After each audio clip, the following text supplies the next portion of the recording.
Right. Privet, Katila, wanting ruski desu. So I have this wonderful Sunday evening. I'm blessed and honored to have the Distributist on, and I hope and we're gonna have this is one of my other discussions, and we're gonna, as the title of this stream says, it's basically the main point of this is gonna talk about how we could create a new narrative for the right wing. And considering the Distributist is one of the top NRX types of individuals, I thought it was appropriate to have him on. And he's a very high class, high intellectual type of individual. I don't know if I go that far, but maybe for YouTube, yes. For YouTube, maybe. Well, so in terms of it, relatively speaking, in YouTube, yes. Yeah. So yeah, it's an honor to have him on, and so if for those who are watching who don't know who you are, so I'm gonna give it to you. I'm not gonna explain it.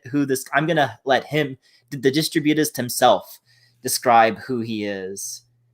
So, I guess, let me ask in a question. Sure. So describe who you are, like what you do, and like kind of basically what's your political philosophy? Well, okay, that's complicated because initially when I started the channel, I was very much of the opinion that this was going to be sort of a more mainstream conservative channel. I had been sort of, I guess like we all were back in 2015 and 2016, I had kind of been party to the I was a consumer of anti-SJW content, as cringe as that is now. But I saw that there was an opening to talk about more right-wing issues, which were the things that I was really interested in. And I think during that time, across the years, I've gone from being somebody who was sort of conservative, certainly a distant conservative, to being what would probably be called now a reactionary. And I think that's sort of the story of my channel. I have a variety of topics that I usually cover. Usually they're about the culture war. Continuing joke on the channel is how I don't have a video about distributism. I am kind of working on it. So it's a sort of a continuous joke is that I never make a video on distributism. But I am actually trying to work on something that's more focused on economics and social justice. But since then, I've largely focused on ideas of the culture war, power, why certain narratives win and why certain narratives lose. And that's sort of been par for the course, at least for the last several years. And I've been on semi-hiatus since then because of some family things. Wow. Well, good thing we have you on, because now I suppose you're a expert on the narrative. So now we know we have certified and a true person who knows how to create the right narratives to win, or at least I'm not so sure I have I don't think anyone has the answers. I think we all know what doesn't work, right? Well, yeah, well, that's actually true. It's a lot of, it's more of critique. A lot of right wing YouTube is critiquing which is, easy to do. Well, I mean, relatively speaking, but yeah, it's kind of harder to make a actual alternative, which is kind of like what this video this discussion is going to be about, actually. Every now and again, you have narratives that work for the right, like it's okay to be white or the whole Groyper phenomenon. But even those are pretty negative in what they are fundamentally. Yeah. And so if I had to give a little bit of a treat to the audience, now you don't have to describe all of distributism, but give a little bit of a taste, like, a little bit of just a tiny little bit of like what it, in a few sentences, like what does it mean to be like a distributor? Okay. So that's a good question. So distributism is what is known as a third way economic system that seeks to try to do something different from both the communist and socialist formulations and also the formulations that come from free market capitalism or the libertarian dimension. And the key insight, and it is, I don't want to sell distributism down too much, but it is it is a philosophy that has not been largely developed for probably 70 years, aside from a few kind of specialists who advance it in the academy and in Catholic circles. The main idea is that you want to radically refocus the economy from the individual to families and to the fundamental building block of the collectivity. So you want to make sure that families are doing okay, and that the economy properly focuses on creating intergenerational communities that can sustain themselves. And so this has been something that obviously has a lot to be. There are a lot of individually good distributist experiments. Distributism was initially distributism was supposed to be it was built off of Rerum Novarum, which was an encyclical by a 19th century pope.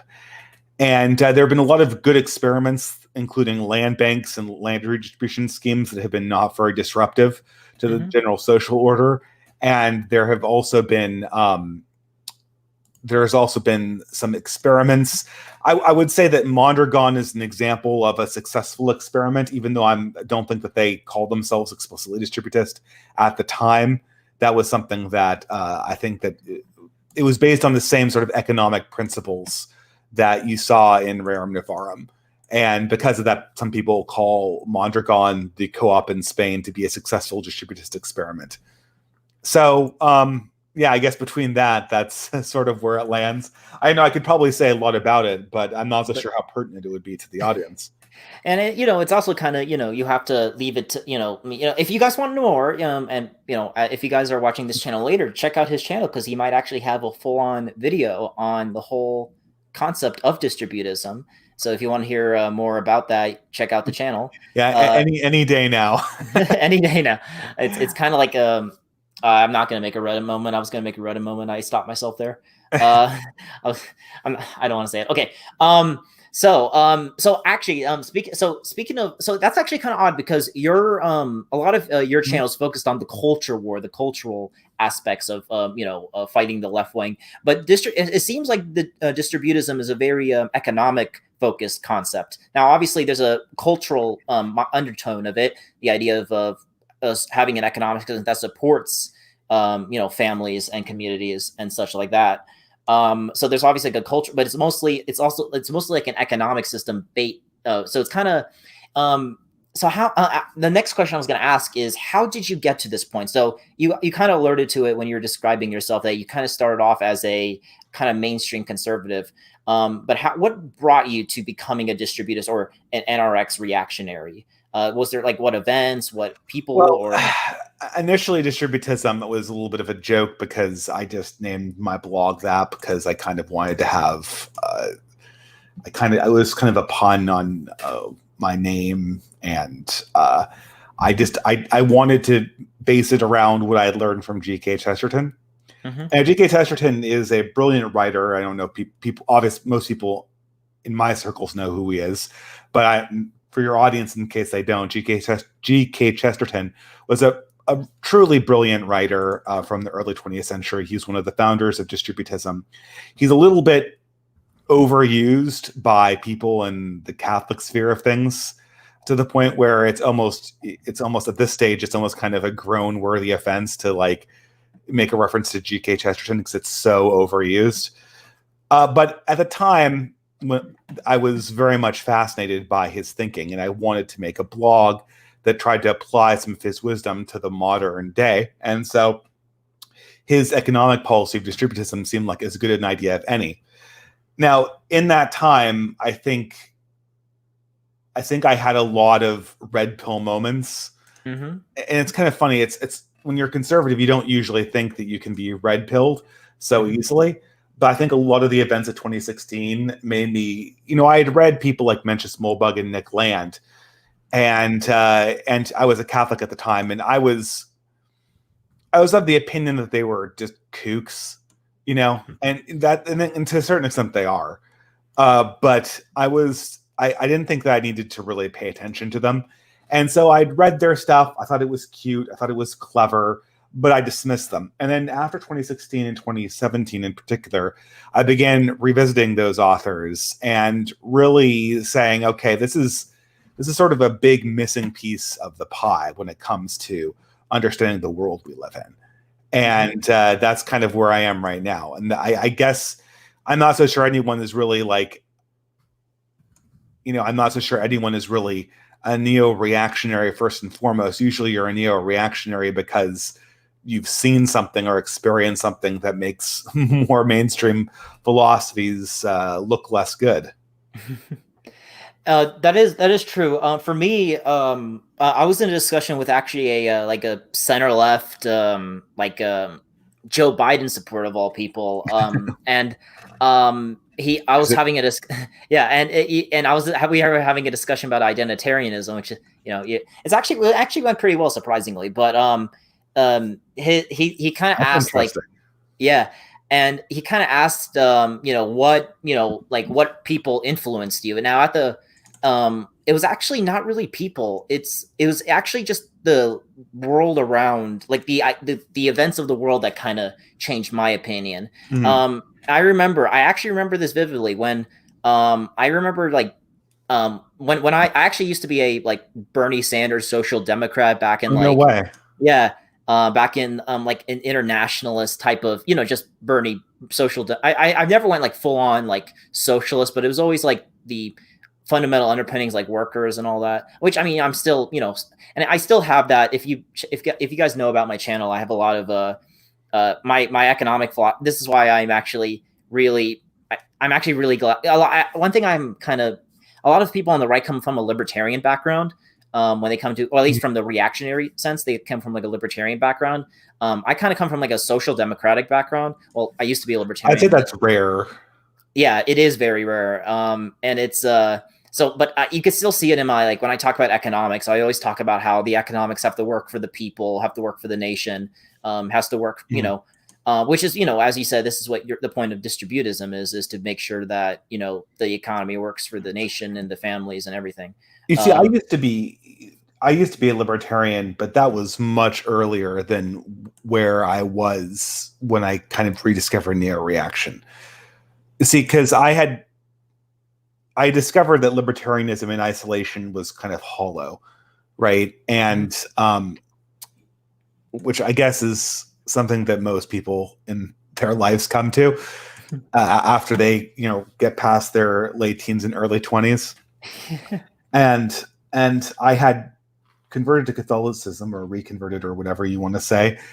And at that time, I was thinking, Catholicism, if everyone did this, right, we would have everything figured out, right? That this is indeed what humanity needs to sort of go forward, if that makes sense.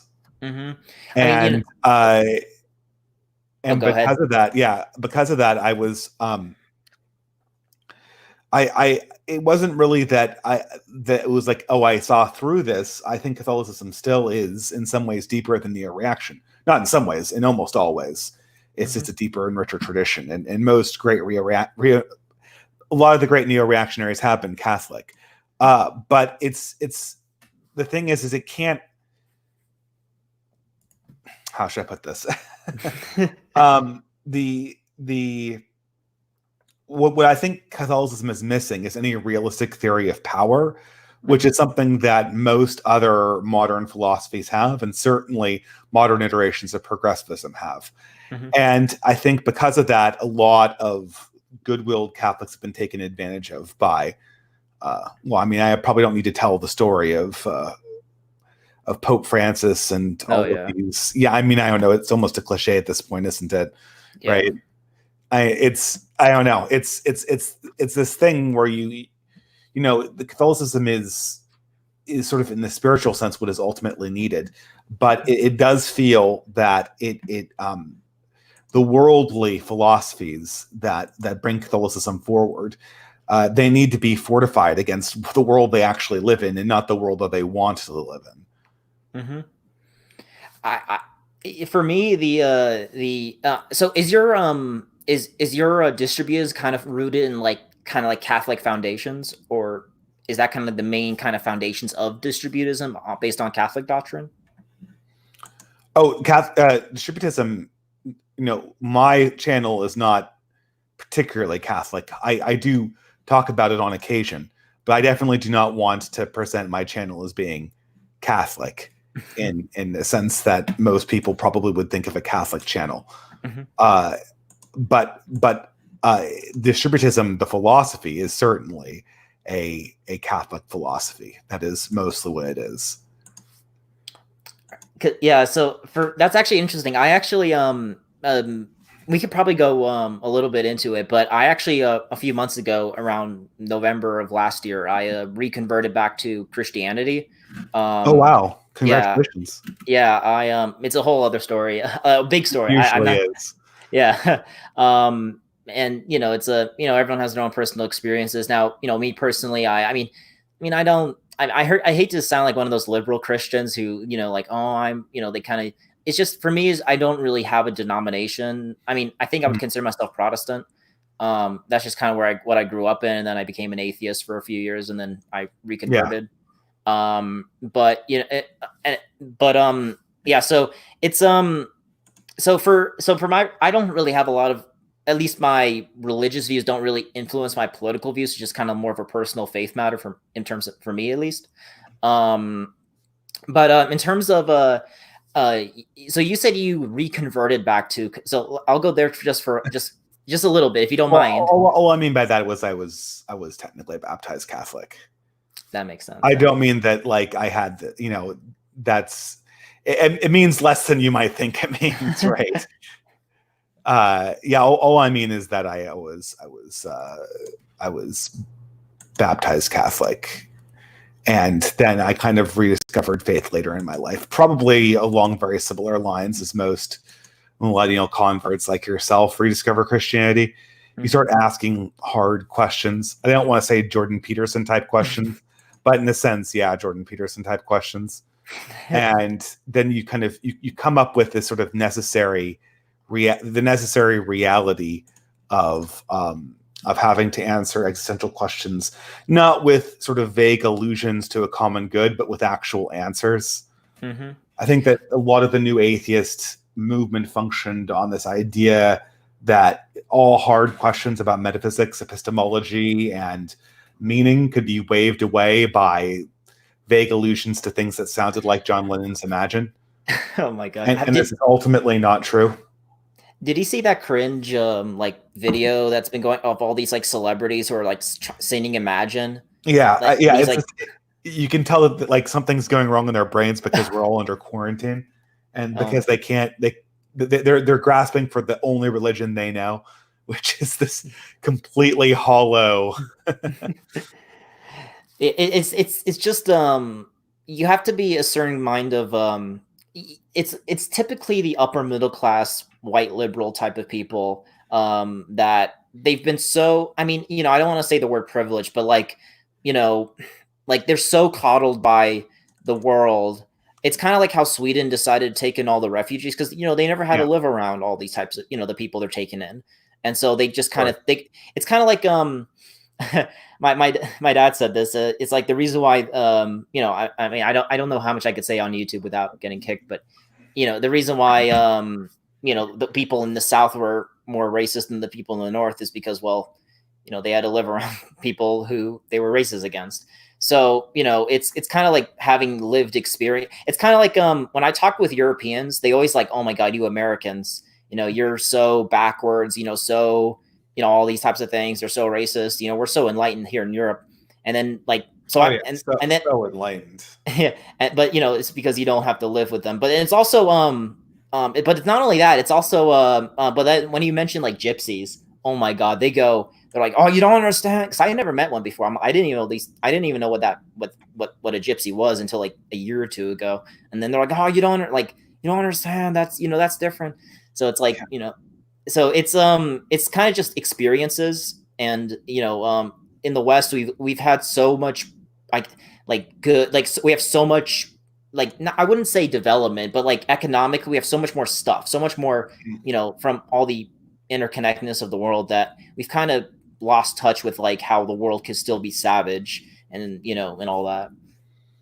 Yeah, I mean, a lot of these things are, in a sense, they are, in a sense, there are functions of our privilege and our unwillingness to sort of take on the real realities that the real decisions that come from actually taking responsibility for future generations of the society. Oh yeah. And I think this is something that the baby boomers never really had to deal with in a serious way. And it's something that, we do have to deal with in a serious way. Oh yeah, well, no, 100%. I actually had a discussion with Orwell and Good. He's a very, if you know him, he's a big Twitter personality. He had a book called Time Preferences, and about how civilizations who have, when they think, this is why the Chinese are probably gonna outbeat America, is because the Chinese look in the terms of decades and centuries even, and we kind of look into the quarterly report and every 4 years. And in terms of like what make if you're a civilization that thinks in terms of your roots stretch, you're not just some sort of atomized individual, your roots stretch back thousands of years back into the past, and your ancestors handed you a baton, and it's now your turn to preserve what they gave you and hand it to the next generation. If you think in terms of like your children's and your grandchildren's lifetimes, then your decision making is a lot more rooted in a self-preservation type of way than if you think you're just some sort of atom, you think that we're all just going to whisk away into oblivion, and kind of like the moral nihilist type of view.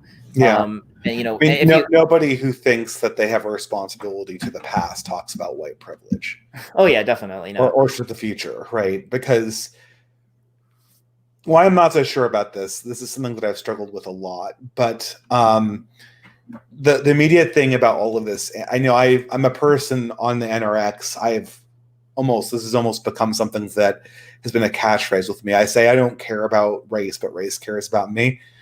I'm someone who, if I'm being honest, I don't really vest a lot of really anything into the ideas of racial groups in a spiritual sense. But that doesn't blind me to potential dangers that can come from and basically hatred against racial groups that I belong to, or conspiracy theories developed that treat them as the villains of history. And I think this is sort of the fundamental thing that when we talk about all this white privilege, this sort of never-ending freak out over white supremacy, the white supremacists that are hiding under everyone's bed. I'm not. It's irritating that people are preachy, and that's all fine. I come from California. These irritating, preachy people were here in the 90s, but it wasn't worrying in the 90s, because in the 90s, the idea was that this would go away, right? That this would be a temporary feature. Some policy goal would be accomplished, and then this stuff would dissipate. Now I think it's very apparent that this is never going to go away. This is just a feature of what it means to be an American, is to essentially come up with explanations that center white people as the reason why basically all social problems exist. And I think nobody who's fundamentally serious about the future, about the posterity and the way we're just talking about it, if we're serious about making sure that society is going to be not totally toxic for our descendants, you have to take that seriously. That's really quite scary when you think about it.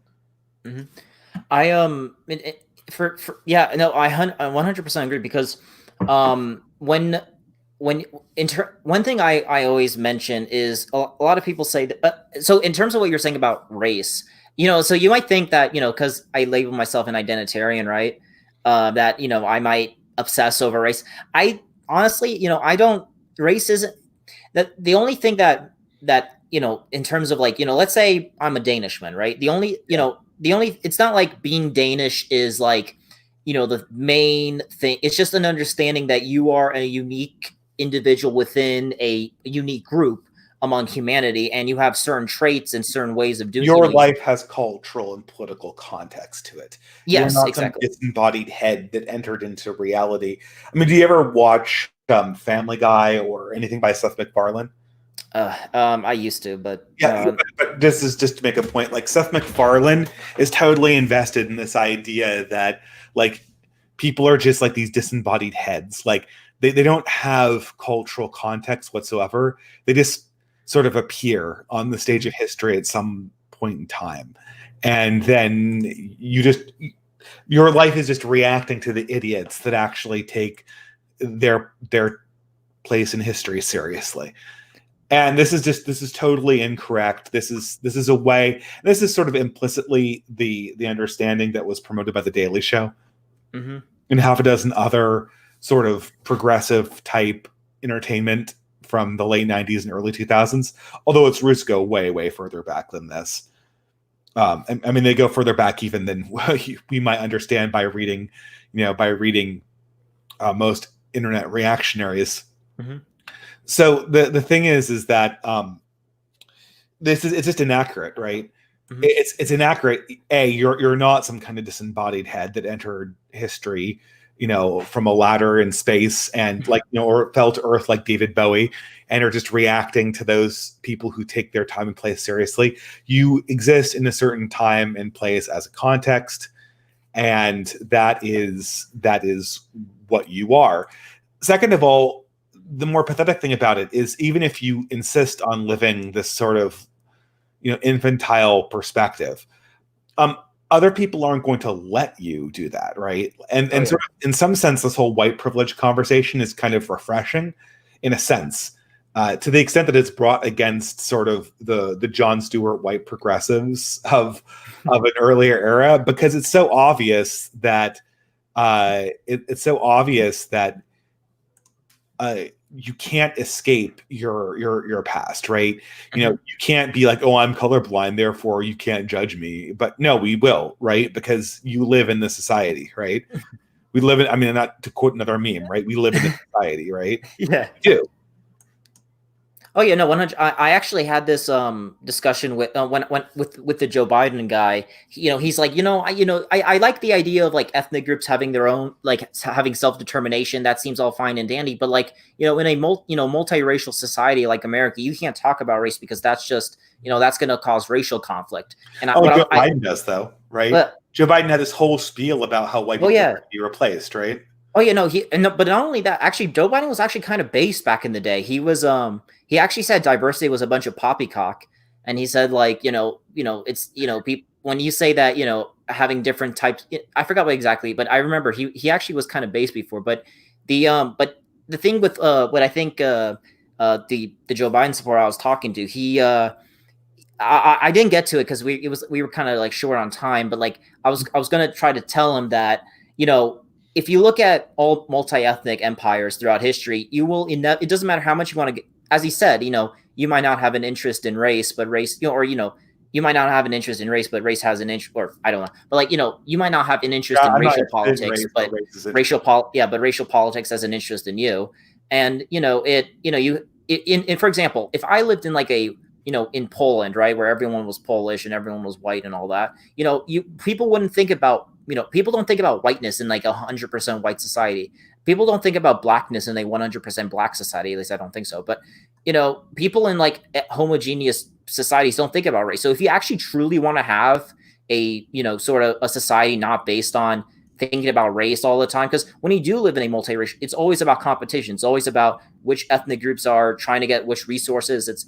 And which ones, it's always this battle between the ethnic groups. And that's why in America, you will always, throughout the rest of its history, unless something happens to America, we will eventually, you'll always hear about race. And so, that's what happened with Yugoslavia and the Austro-Hungarian Empire and the Russian Empire.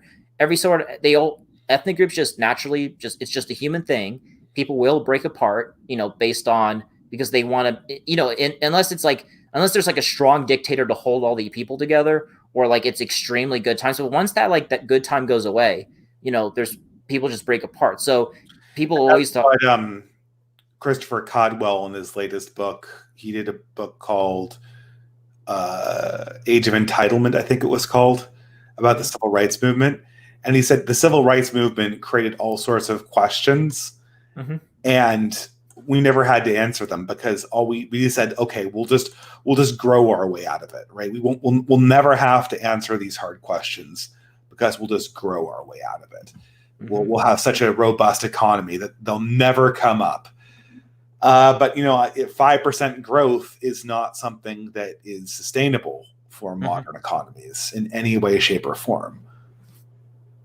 So this is something that I think people have to come to terms with. Yeah, and I also it's in terms of the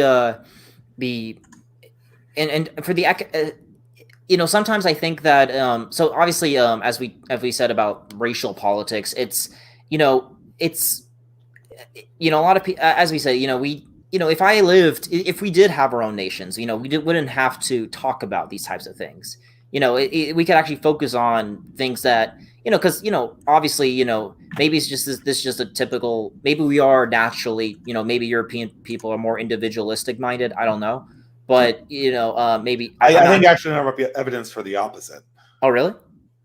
Well, I don't know. I see, the thing is I'm not so certain that this whole individualism thing means what the people think it means, right? I think that in a lot of ways,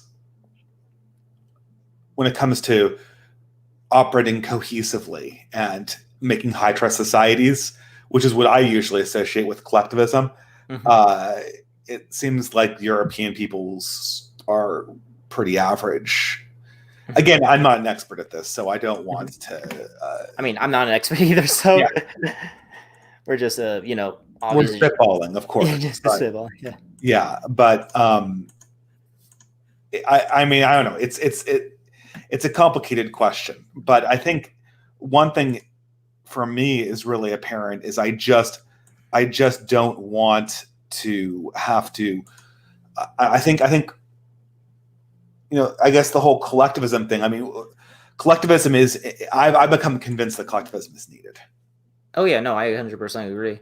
It's what we've been hitting. I think it's if I had to put it's this radical individual. It's two things I put that have kind of put a dent to the West, or just kind of our modern lives. I call it radical just if I just make it something up, it's radical individualism and radical equality. The idea that we're all just atomized individuals. And that's kind of the main thing on my channel that I try to make, is that you're not just an atomized individual. That as you said, you put it so eloquently, there's a context to your birth. You're not just some you're not just some, and in all the problems that we see, it's kind of leads to those that everyone's equal and they're all just individuals. So but obviously, what is the core moral question that's sort of put before us by progressives? Like the core moral that all other morals of theirs hinge on. Like, if you think about it, it's one word. It's really simple. It's consent, right? It's a choice. But then you just ask yourself like certain weird questions, like, did you consent to be born? And you start realizing in a very real way that in a very meaningful sense, the most important things about your life were not these consensual things that you picked off of the menu. Yeah. They were absolutely elements that were forced upon you. There are situations you found yourself in, and I think in a lot of ways, the circumstances that define us mean as much as do, in a lot of ways, the things that we choose. Oh yeah. One thing that's also, I think one of the also most damning ideas is also and also not only when we choose to be like a lot of these radical individualist types would justify like, well, I'm fine with community, but as long as like it benefits you as an individual. So like it's like a selfish motive to it, which I think is basically like, well, you could it's kind of like, well, like, so their answer to everything is like, well, because it's selfishly good for you. But that doesn't answer why people lay down their lives for their country or their families or their that does why would you especially if you if you would why would you do that if that doesn't seem like a selfish thing to do? Because there's a higher purpose to you, and that's if you could judge a society how well it does by I mean, obviously we live in a society, and when you live in a society thrives when people have a stake in it and people actually believe in it. If people are just thinking about themselves, you don't have a healthy society. Yeah. And that's why I think our society is actually getting pretty weak, because we're not thinking about the better good, the community and such. It's more about us, or me, I should say. Yeah. I mean, this is why, I mean, it's sort of funny that the right has been hinging on individualism, and it's been hinging on individualism and freedom for the longest time, as long as I can ever remember. But really, individualism and freedom are really more the purviews of the left when you really get down to it. And I mean, maybe individualism is more of a neutral term, more of just an element of modernity rather than something that pertains to either left or right. But certainly when it comes to freedom, this has been a concept that has been known mostly in its existence as a left-wing term. And for good reason. And the reasons we're saying are now, right? Because what the left is really offering a lot of groups that were classically right-wing is, you don't have a community. You've never had a community. It's not real. So just like allow us to plunder, allow us to put at risk the next generation of your people. And then, we'll maybe get you some additional welfare, like additional payouts, right? Maybe we'll fund the relief program to Middle America. I mean, we'll just dump money on it or something. I mean, of course, leaving aside for one that everyone knows that relief programs have to include jobs in them to be really relief programs. They're just payouts. Then you're just basically getting people addicted to welfare, which is a slow ticket to the grave. Even putting aside that, it's a fool's bargain for anyone who's interested about their community in the long term. Oh yeah, and the way I call it, the way I try to sell this as maybe, if anything, a ramp from the people who still kind of cling to that freedom mindset. I call it honorable freedom. The idea being that, obviously we don't want to live in a totalitarian, even most neo-reactionaries don't want the government controlling every single inch of your life. But the idea is that, are you really free when you're addicted to, pornography or heroin? I mean, you might be consenting to it, but I think what is truly liberating, in terms of there comes the other foot, right? You didn't consent to being born, you did consent to being addicted to heroin, which was more empowering to your individual experience. Yeah, and not only that, it's it's a stupid question, right? To ask it is to answer it, basically. And not only that, it's also when when you have these higher, the one thing I'm trying to articulate, I think one of the biggest pillars, at least of my worldview, I think of right-wing thought actually, is objective moral standards. The idea that there's, I think, if I had to summarize, is that human beings, and this is kind of comes from also a religious standpoint, that we've all sinned in the eyes of God. Or if you don't want to be religious about it, we are all born imperfect. That's the idea about hierarchies, that people, that's why we're not for equality. We're all born with different traits, different, just the way we're born.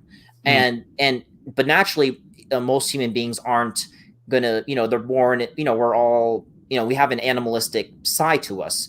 The idea of the right-wing society is creating the institutions, the family unit, the communities, the nation, all the educational system, all these things are supposed to foster. It's called the civil society. Basically, it's these institutions create a more, where we strive towards being better. And when we uphold ourselves to higher, and that's when we create civilization. Because it's very easy to be a left wing, because it's actually a law of the universe that things decay towards entropy, that things decay toward disorder. For example, if I had to make an example, if you clean your room up, eventually, and even if you don't intentionally do anything, it naturally slides towards disorder. It'll get messy just naturally. Yeah. And so it's very easy to be just, yeah, whatever, I'll do whatever. But it's very hard to in this universe, in this in this universe, that to create to create civilization, to create high culture and high standards. That's what it means to be right wing. To create, and the way we do that by holding ourselves higher than just our mere animalistic, individual, selfish selves.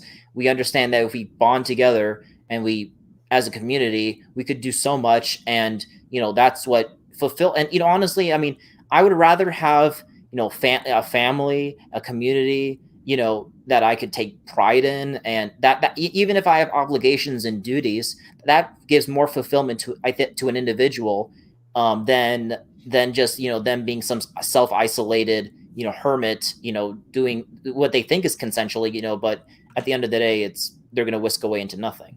Yeah. And I think this is just sort of, and this is, strangely enough, I think every one of our ancestors would have agreed with this, but very few progressives certainly would agree with that statement. They would think it was delusional or something, or the idea was a product of ideology if you were talking to a Marxist, right?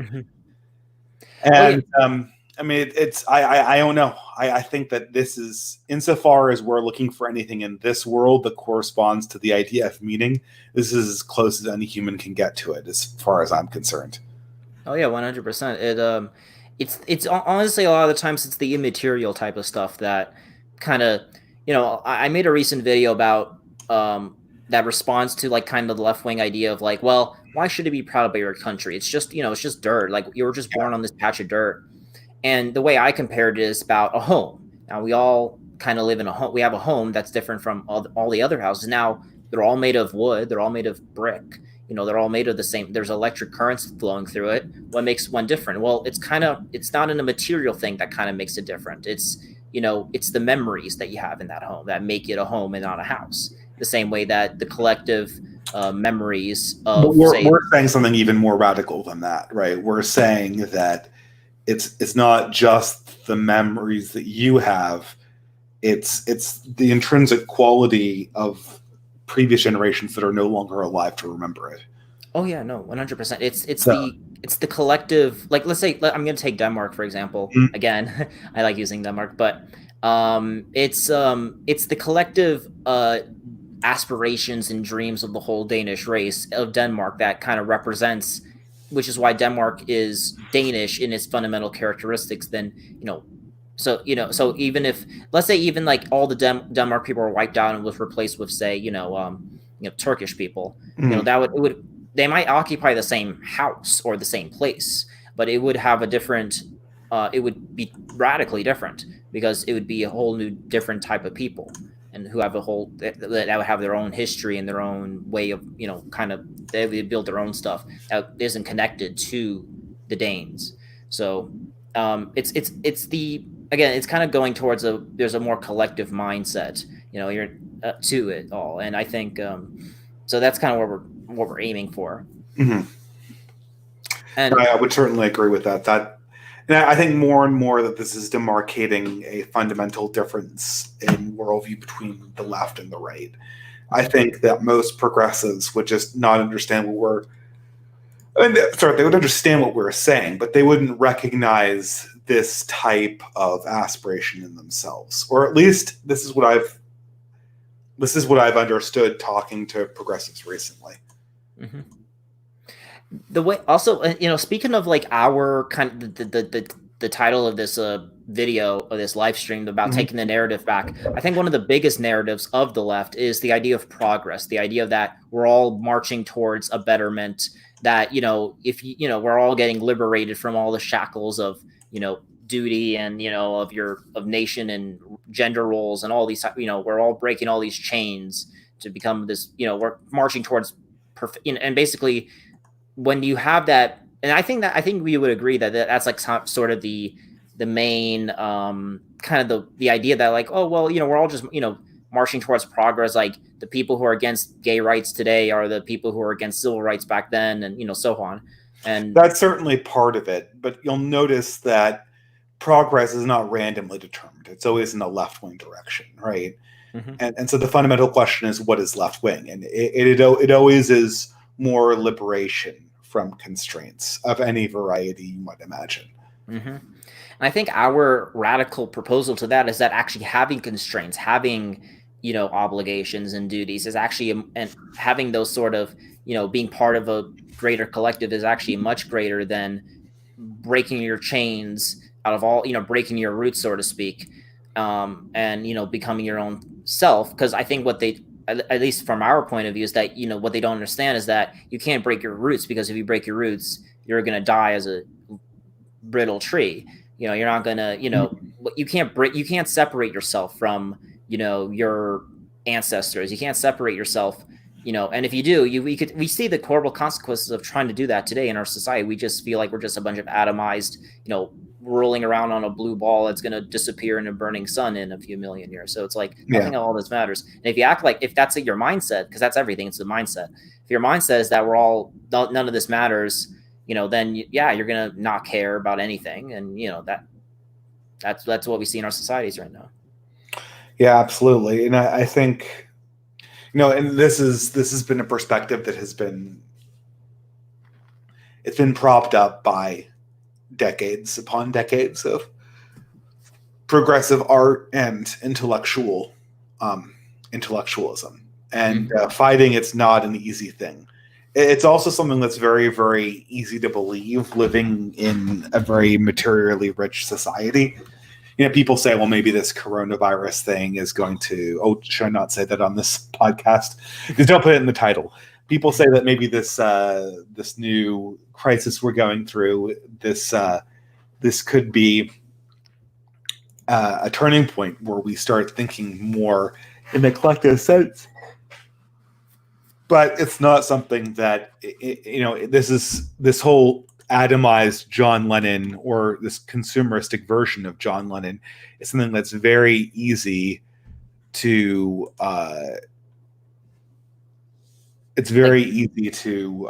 work into a system where you're getting 5% growth every year. Mm-hmm.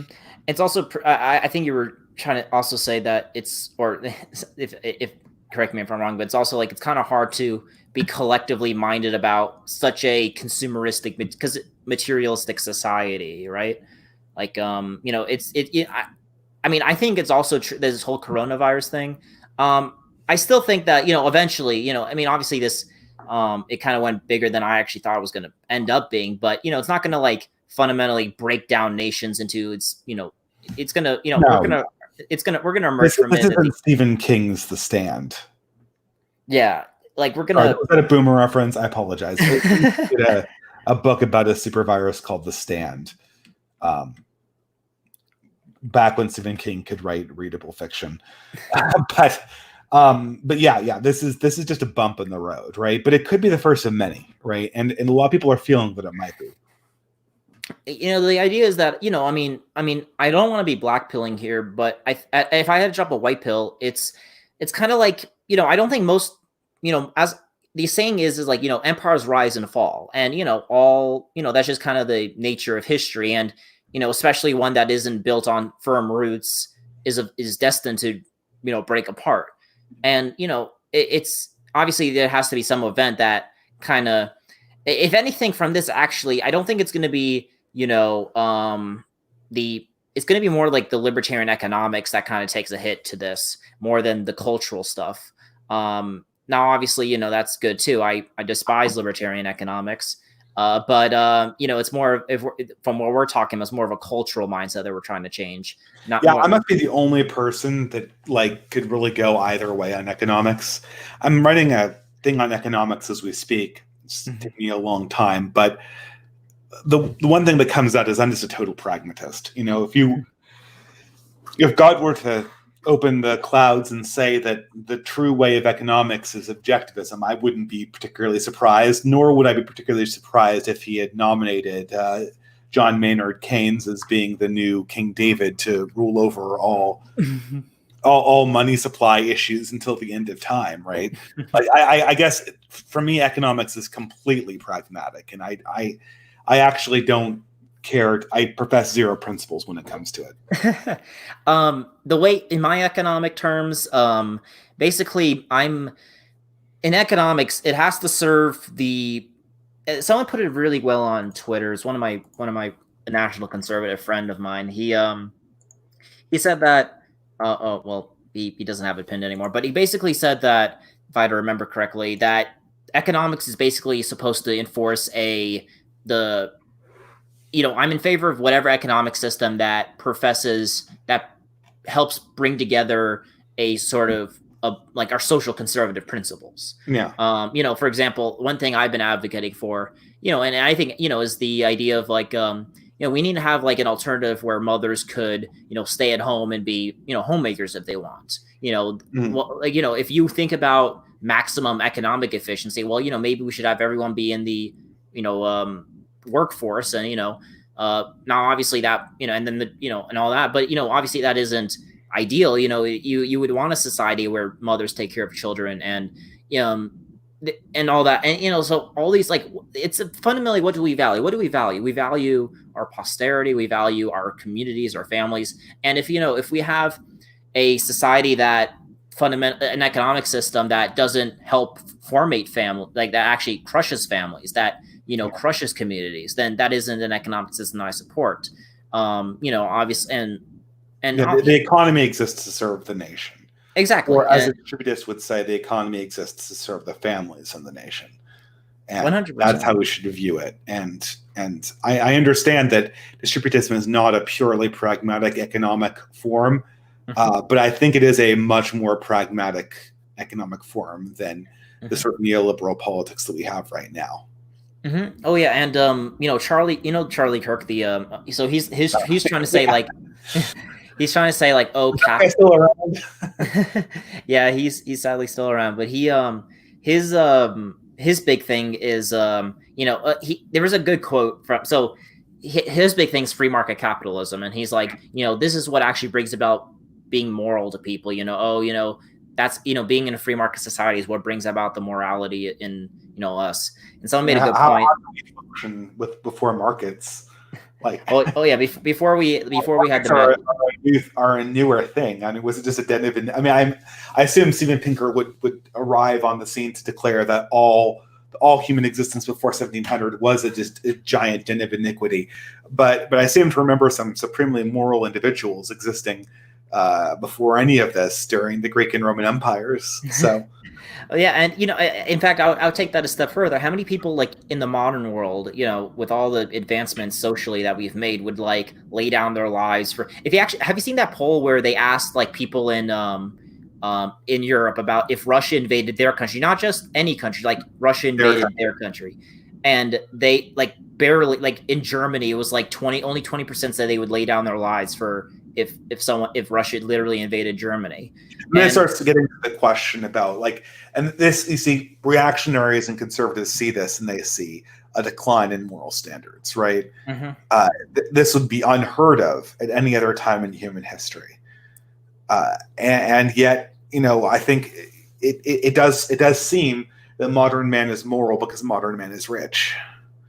Oh yeah, and you have to wonder if the Joker from The Dark Knight is correct. When the chips are down, will these modern people eat each other? The first chance that they have.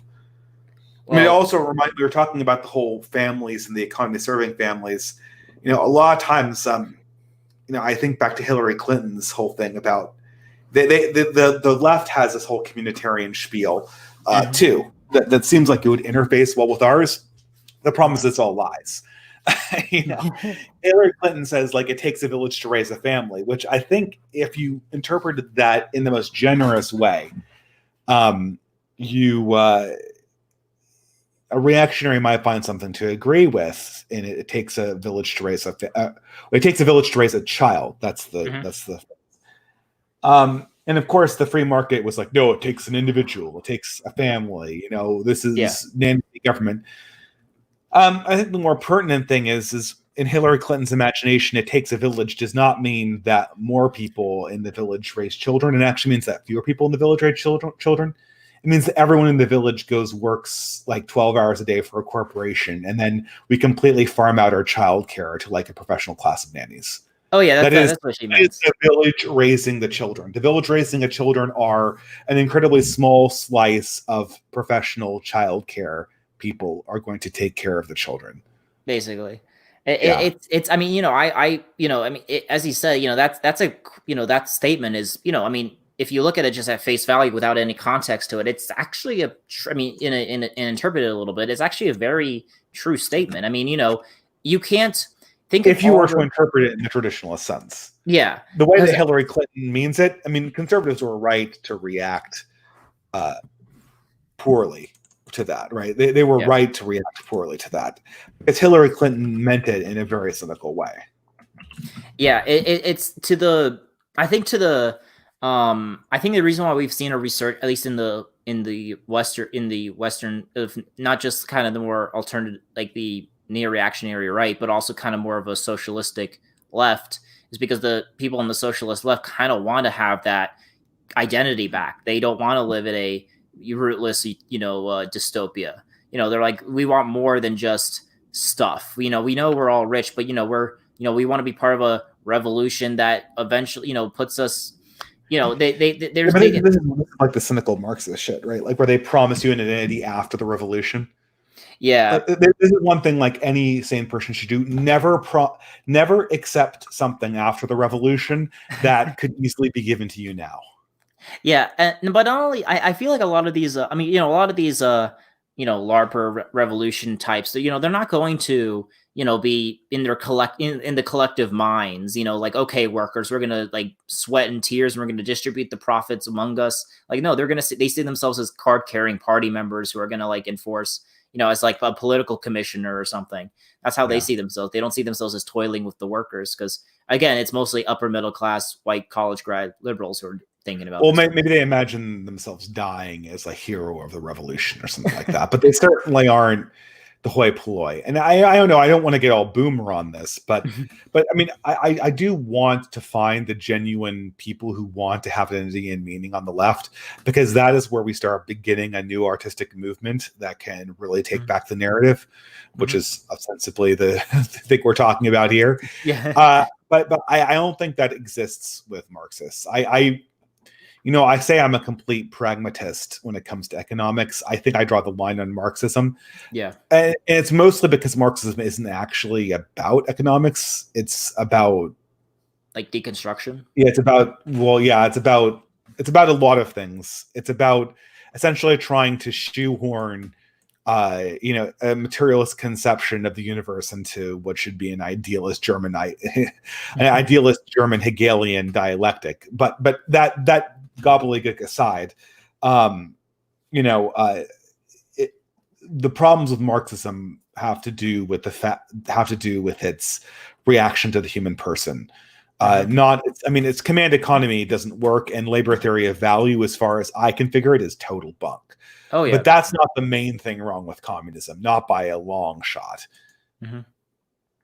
And the thing is that this is, when I've talked to communists and anarchists, what seems apparent to me is that they're fundamentally not the people that I'm looking for. People like Angela Nagel are the people I'm looking for, right? People who actually are interested in trying to find some kind of meaning, some kind of human existence that is more human than what the modern world has to offer. And when I look at the modern anarchists, I see people who are imagining that they're going to participate in some kind of hedonistic wonderland come the revolution, and I just have no interest in that whatsoever. Yeah.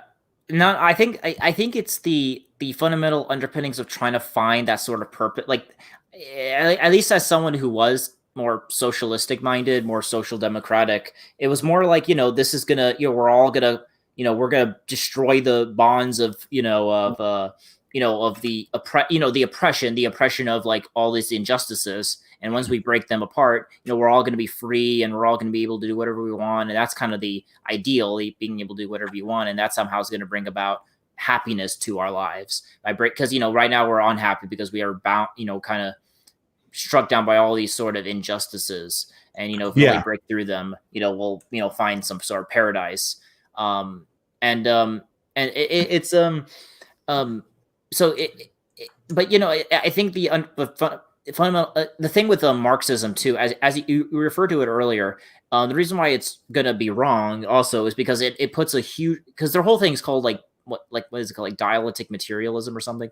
But the idea is Yeah. that the whole human existence or civilization or timeline could be described by material conditions. Now, Yes. now something now maybe this is just my kind of my more social democratic roots coming about. But, we also, as right wing people, we shouldn't also avoid complete material goods, because we're not completely immaterial beings. We're humans with material needs. So obviously later it's in our interest to have a society that does produce goods, and that's in a good sense. But that's not the end all be all, and it's not it's not. So basically the idea is like capitalism is going to eventually bring about a sort of social, a socialist, because people will it used to be feudal, and then it'd be capitalist, and then it's going to eventually be where everyone owns everything. Yeah, it's going to be all equal. Marx is, again, what's so funny about this, and I never really got a good explanation of this.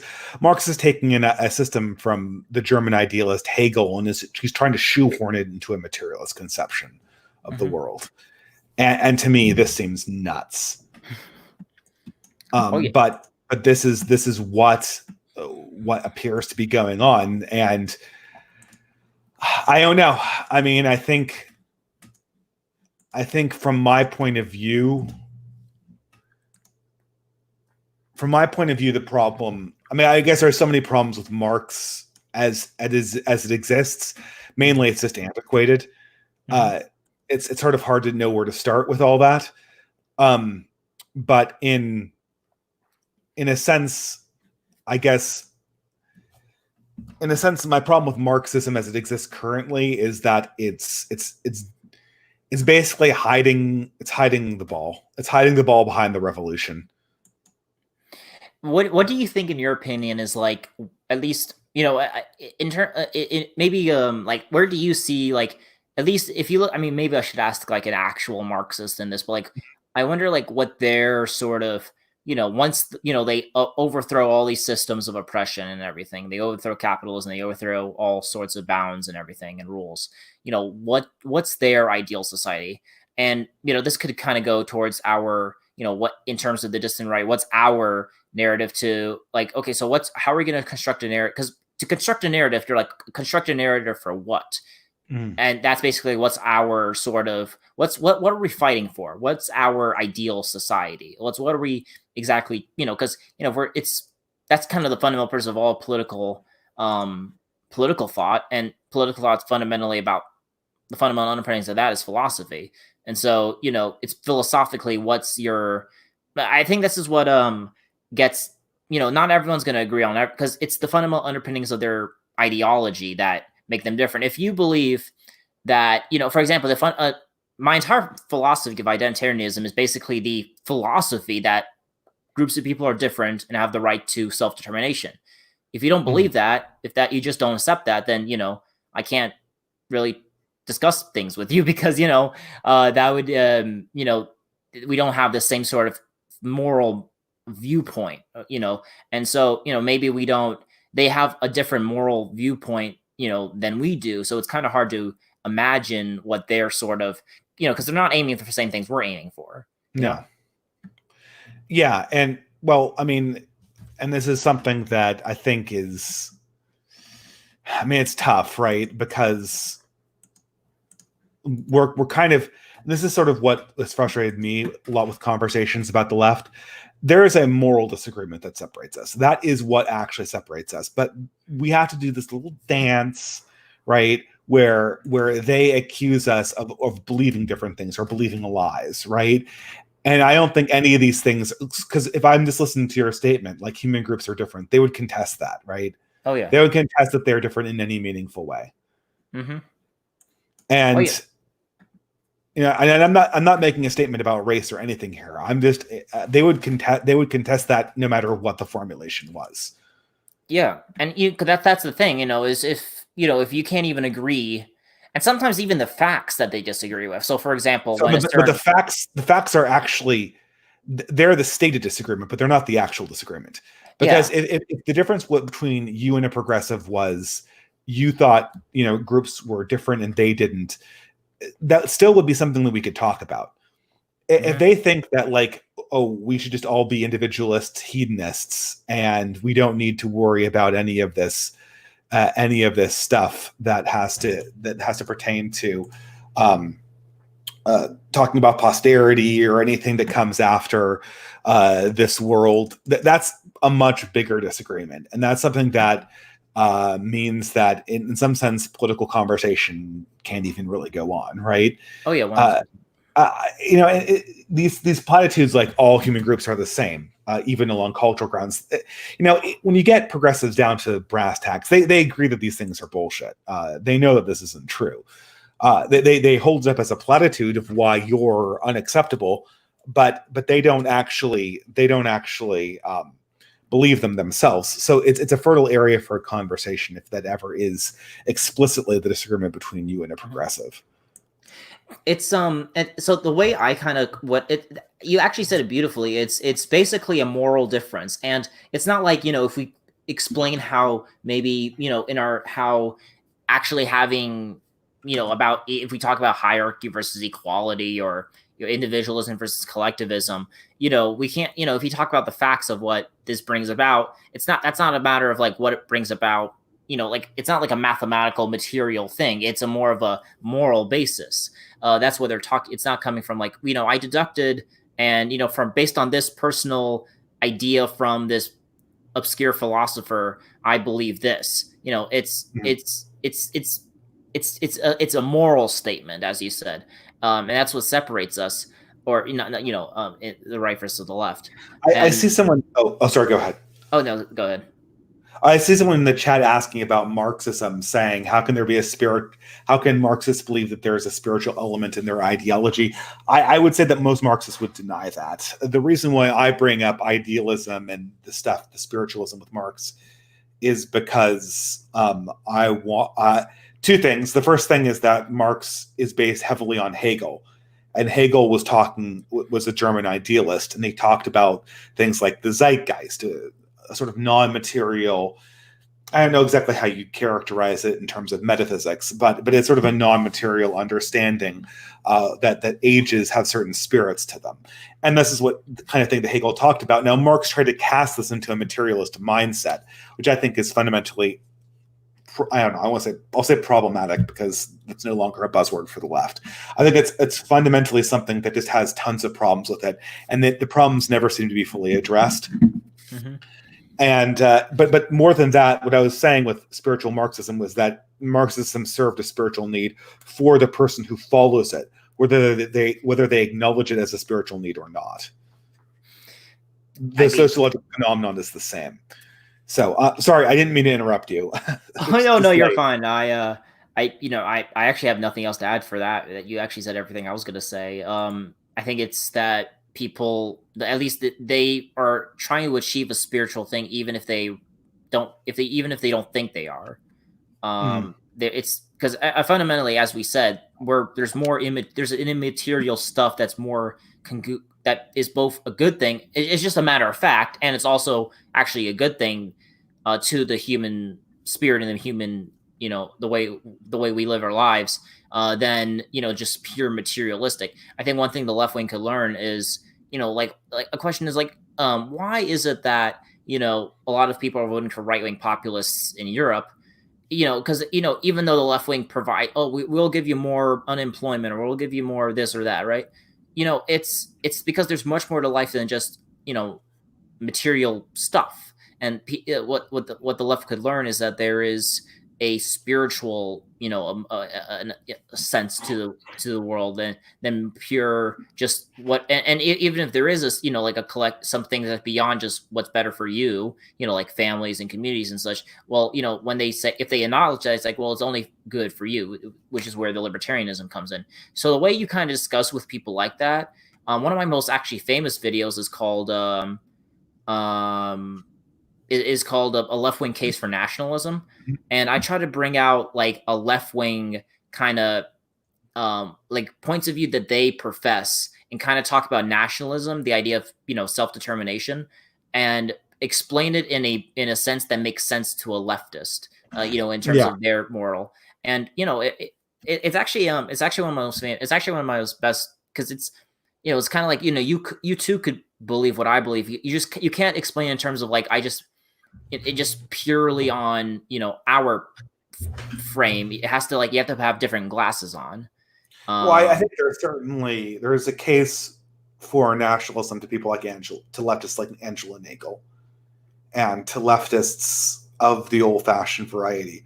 I'm not so sure that there is a case for nationalism that's to be made to people who are like the anarchist YouTubers like Thought Slime or something like that. Oh yeah, well maybe not to an anarchist, but they're so separated from the values that they would just deny the idea that there needed to be sort of this external meaning and this external dedication to a larger political project than individual happiness.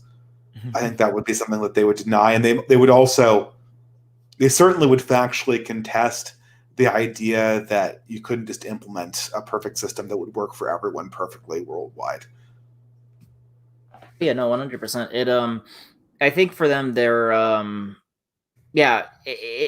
have their own sort of like, again, it also depends. For example, one thing that was in the left wing thing for is the idea. One thing I try to explain is that you might already be an ethno nationalist. You might just not realize it. And I bring out all the examples that they always trot out. There's this like this Marxist socialist British girl that I who's like who's a big Jeremy Corbyn supporter, and her big thing is like free Kurdistan, free Ireland, and all that. And all these types of ideas are ethno nationalist ideas. If you ever professed, and I like listed off, if you ever professed like a free Palestine or free Kurdistan, or a united Ireland or whatever, if you ever professed all, and I listed like 10 or 10 to 15 like ideas that the left wing always do.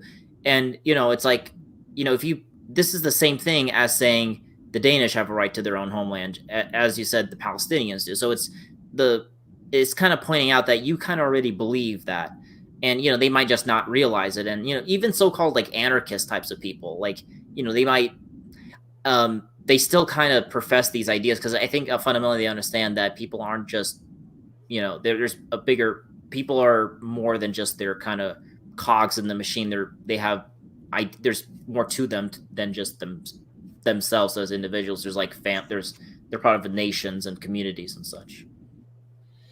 Yeah, I mean, again, some people understand that. Mm-hmm. I just don't. This is always the eternal question: is there are certain leftists that just don't understand that and never will understand that, and they're just not productive.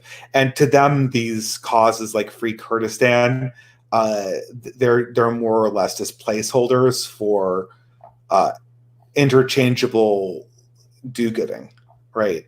Mm-hmm. With no respect to the individual cultures that they sort of indirectly concern, right? Mm-hmm. And I don't know. I think this needs to be something that, unfortunately, the language we have politically just confuses this topic everywhere, right? Mm-hmm.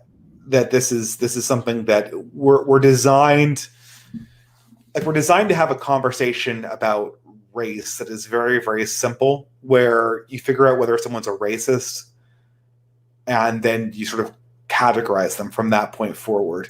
Whereas really and I've done a series about this, the entire word racism, along with a lot of other words, they're just complete thought terminating cliches. They're only meant for political signaling, and they really don't have any external meaning otherwise. And so because of this, you have a lot of dishonest actors, so that if you were to walk through them, you just laid out a case for nationalism. Like, groups are different, let's just say culturally for now, right?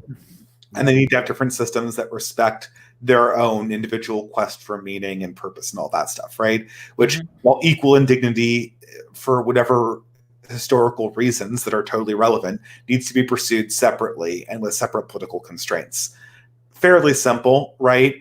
But if you were to talk to a progressive, or even sometimes bad faith conservative quote unquote actors, they would immediately try to fit this into, is this opinion racist or not?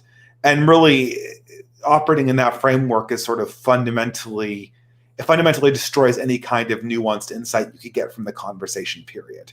It forces you to either walk into this boogeyman that is really some notion we have about early 20th century racism, Third Reich bigotry, or whatever, or it forces you to repeat a bunch of progressive platitudes and if you repeat the progressive platitudes, they'll hold you to them, right? They'll hold you to them in the stupidest, like most blind way. Oh, so you say all people are equal? Well, that means that you can't possibly believe that, Armenians and Turks have to have separate countries then, right? But they'll do just that, right? They'll hold you to, if you repeat the progressive platitude, they'll then force you to apply that progressive platitude in a way that they themselves know is utter bullshit. You get this with Christians too. Like they'll say something like, oh, well, Jesus says sacrifice yourself. So therefore, you need to sacrifice your children for the larger political process of diversity. Like I've heard that a few times coming from progressive Christians, right? Like no Christian has ever asserted that you could that selling your children into slavery was a Christian act. Like never. That's never once been asserted. And of course, the people individually who are Christian, they haven't given up all their possessions and given them to the poor and become monks, right? The whole this whole self-sacrificial dimension is used totally cynically and only in this one context, because they want to disarm this notion in the most crude possible way. Yeah, no, I 100%. And it's also in terms of oh shoot, my brain just shot itself. Yeah, my brain's shutting down too. No, it's not just. Probably should wrap this up in the next 20 minutes or so. Yeah, sure. Very interesting conversation. Yeah, okay, thanks. So let's get to to I guess just the since we were talking about narratives and all that, let's kind of go as we kind of descend. We kind of been talking a lot about kind of critiquing about kind of our current narrative, the current way of radical individualism, radical equality, and as you mentioned, it's if you can't discuss, like, for example, that if you agree with the left-wing terminology, like that all people are equal, then certain people having different outcomes means there has to be some sort of different explanation than just biological. That means it has to be societal. That's why you see people talking about, it's the criminal justice system or something. It's not, that's because if there's a difference, if there's a fundamental indifference, then there has to be something. But sort of, right? This is sort of a trap that they laid for you. They want to get into a conversation about biology, but really this is about culture. I mean, like, I don't want to get into anything about race. Like I said, I don't care about race. Yeah. But the thing is that so much of this, like, oh, culture doesn't matter thing, it's the very color blindness that we're all supposed to be not doing in the 21st century that leftists complain about endlessly. It also belies this. If you talk to leftists long enough, and the leftists like Vouch or whatever, or Thoughts Line, like what they want to have is they want to have Toronto and LA culture like spread uniformly across the globe, so that like it's an undifferentiated mush. Like no one culture has any difference from any other culture, and it's all just the same. I mean, just aesthetically, that is so off-putting to me. Like I feel like there's such a loss of the variety and humanness of existence if that were to come about. Oh yeah, no. Like culture were just to become culture, but ultimately, when they say they want to, these differences only arise from things that we construct, and so we should just get rid of these differences because we construct them. They're essentially saying that we need to get rid of all differences between cultures that are meaningful in any given way. Oh, and if I had to actually explain two big things that I think we should fight against in terms of right-wing, in terms of like right-wing narrative, the two things we're trying to fight against is, one, I think we mentioned earlier, was the complete moral nihilism that that comes about through just radical individualism, radical equality, and just the idea that you're just some sort of atomized individual. And the second is the idea of preserving uniqueness, preserving it, the what makes a Danish person different from a Russian, and what makes a Russian different from a Chinese. And everyone has their own unique. It's kind of weird too. It's like they value diversity, right? But Yeah. then they want to destroy it all by making us all. And I don't. You kind I of see don't. a little bit from reaction to like making fun of the Chinese for eating bat soup. I mean, to be quite honest, I don't really care if the Chinese eat bat soup. I Well, mean, yeah. that's all good for them, right? If they can do it in a way that's safe for their culture. I'm not nearly as betrayed by that as I'm betrayed by the people who wouldn't shut down the border after there was already an outbreak, like every country in Asia did, with no outcry of racism on their part, right? Yeah, and it's also odd I mean, the same thing here. It's like with a lot of people are it's kind of nice to, I mean, yeah, it's kind of nice to shit on China, but and I mean, obviously, they have, it's justified too, but I don't, for me, it's not what they do. It's kind of the implications of kind of, it's just like, when you know I'm trying to think what I was trying to say about it. Okay, well, let me so what and so basically we're trying to basically preserve those different types of yeah, sometimes, sorry, I sometimes get if you notice, I sometimes, my brain gets like, I'm like talking, and then like I think Oh I no, it's it's been a long day for me too. yeah, You know. and I just talk, and then like my brain doesn't catch up with like, I don't like, I talk, but then I don't like think before I talk. I just Oh talk. yeah, yeah. Um, That's what video games have taught us, right? yeah. Um, the, so before we, as we ramp up all this, in turn, let's quickly, or not quickly, let's end this on, let's talk about what do we see as, we've talked a lot about, what we're against, what we're trying to fight against this, I guess the dystopia is, we all become this like a singular class of like sub IQ mongrel, this like consumer class, Yeah. that just consumes product, and who just the only thing they have going for them is the next good material stuff. And it's all, there's no standards, there's no sort of anything, there's just this rootless blob of humanity that serves this like hyper individualistic, hyper materialistic society, Yeah. and with no roots, no culture, no distinction, no nothing. I mean, and we know what this, we've talked about the stuff that's going behind it, the stuff that leads to that type of scenario. But as we end it off, what fundamentally should the new narrative be to fundamentally make sure we don't go towards that sort of Well, society? I'm not so sure that we have this yet. I think that it needs to start with the creation of a community. Obviously, a Christian can tell you a narrative. I'm sure a pagan can tell you a narrative, but what hasn't been developed. So, do you know intersection? Talk to a leftist? What will you hear about endlessly? Intersectionality, right? And why is intersectionality important to a leftist? Well, intersectionality is important to a leftist because it takes a variety of cultural communities that should have different narratives, and it turns it all into one narrative. And this is something that needs to be developed on the right.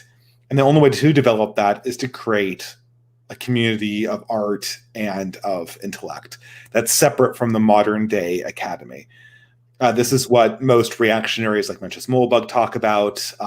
This is what people like Justin Murphy are kind of trying to create. And it's something that people like me really hope to see. We need to create new art, new intellectual contributions to understanding humanity, and new dreams for how the world can and should be. I guess that third one is really what you're kind of asking for here. And I guess I could speculate a little bit on that right now, if you'd like. But I would urge that any answer I give to it now is something that's still very much in development, right? Mm-hmm. I think that the issue more than anything else, in a lot of ways, is there has to be a dream that can inspire all of humanity. It can certainly draw from Christian and other traditions' roots, but it has to be a little bit more general than that and to contest with the progressive vision of the future. And I think much of the benefit progressivism has is it's been the only truly global ideology that's existed in the 20th century. And because of that, it's global organizing. It's always been globally organized progressives versus reactionaries that were fundamentally limited to the nation.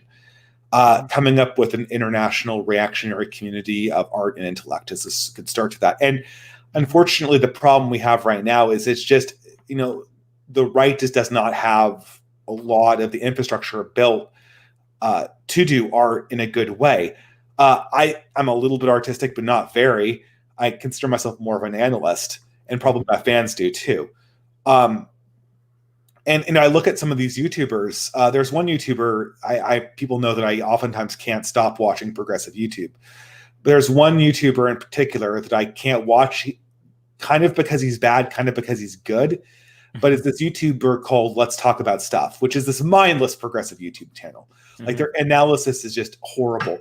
And not only that, like every one of their takes is like the most self-flattering, weak, ego-driven crap ever, right? It's everything is sort of centered around flattery of the self and self-pity. But their art of making YouTube and narrative is kind of good. It's actually really good. And to think like, this person was trained to do art. And to be quite honest, in the sense of just building it as a craftsman, they're not all that bad. Their message is terrible, but they're not all that bad at making art, right? And so you're thinking, it's almost as if this kind of person in a previous age, they would have been in connection with a more healthy spirituality, and they would have used their craft to build something that was truly healthy. But now they're in contact with some combination of consumeristic woke capital and communism.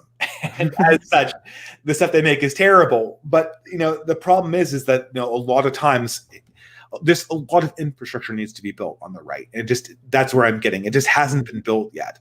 And so, obviously any individual that tries to build infrastructure in isolation will fail. And I've tried to do some of that myself.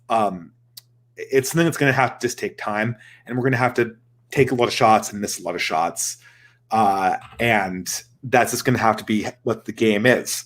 But ultimately, the result is going to be a community that can generate people who are trained in the craft and that create the three things that I mentioned at the beginning, right? The vision of the future and the language that can communicate across cultures about what that future actually entails. Oh yeah, as someone, I mean, I'm as he's also for me. I mean, I'm not that. I mean, anyone who's seen my videos know how really dumb my artistic ability is. It's literally copy and paste on a paint. All my I try to be. I don't want to just steal like I try to be as artistic as possible. I really enjoy one of my hobbies is like photography. Yeah, I really like photography. I would really wish I could.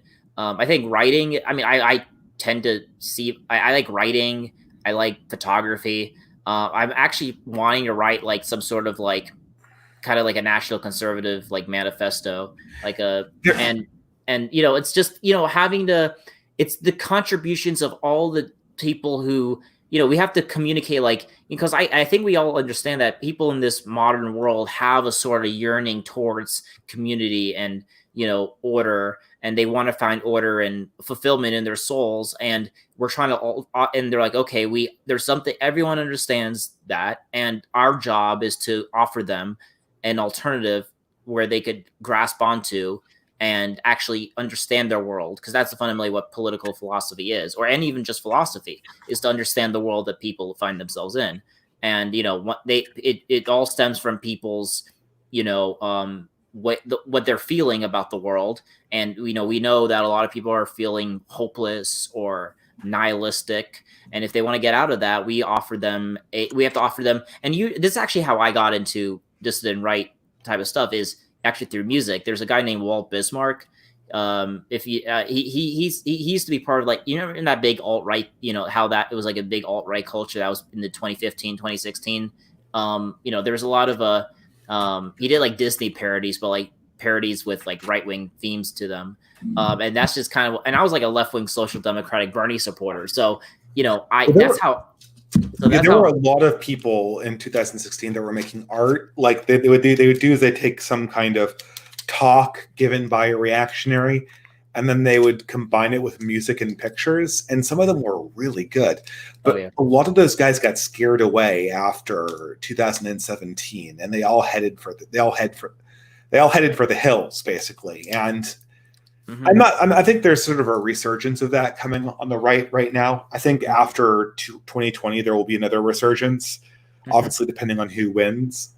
Mm-hmm. Um, Do you think it'd be better if like Joe Biden would win, and then that would make more of a, because I actually have a controversial idea that if Trump didn't win, there would be a stronger, that would actually help our movement more, in a sort of quasi accelerationist sort of sense, that like kind of how, you know, I'm not an accelerationist, but like, you know, sort of in a sense of you know, once Donald Trump got elected, it just kind of like all blew over, and I you mean, know, Biden would accelerate things. That's the yeah. sort of things. And maybe so the question always is, does the right need more time or does it need to boot up the ass?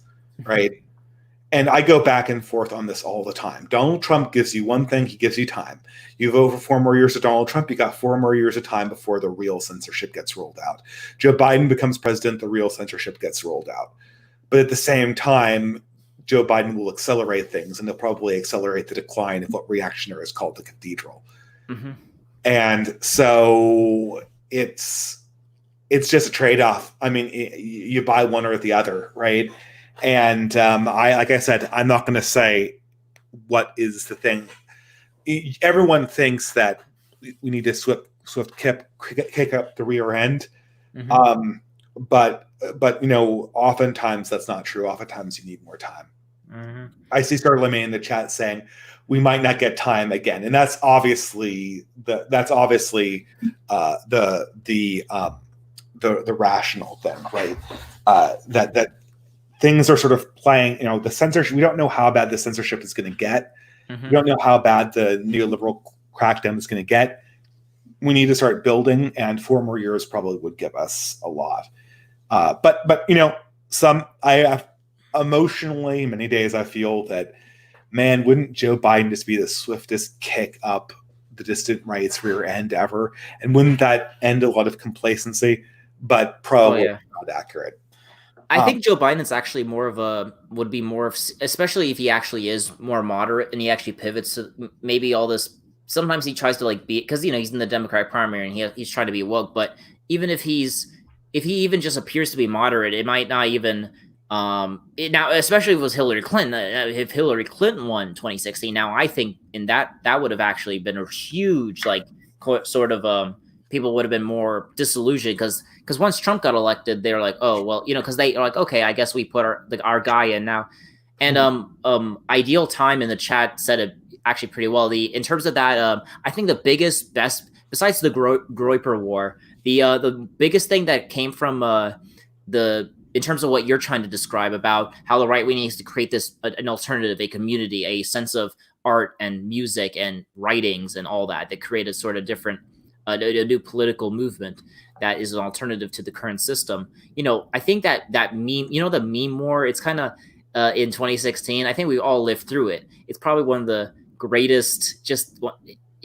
I mean, I remember it still fondly. I know it's kind of autistic to think about think of it like that. Like I'm fondling over fonding over you know, like decades ago, but it was one of the greatest times of, I think, right, because people were able to actually say things they weren't able to say before, and do things that, you know, just all the memes and the art and everything, and it just seems like that was like almost like a proto kind of what you were trying to describe for. And you know, I'll say this, you know, it doesn't matter how, you know, crushed we might feel, how much we're beaten down, and how much we're, you know, how much we think it's all disillusioned and blackpilling. You know, if we look back at our history and look back at our ancestors and how much they had to go through, if we look at people have gone through so much, it's and some people have had their countries actively pillaged and taken over for centuries, and they still ended up coming out of there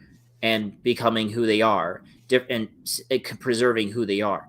And there's people, you might think that it doesn't matter, no matter how much BS or any sort of problems go your way, if you keep believing in what you believe, if you keep fighting, and as long as there are people out there who will fight, the vision of our ideal society will live on. And if you just honestly, the one thing I learned about in terms of in the struggles I went through in life is that it's Mhm. honestly most of it's mental.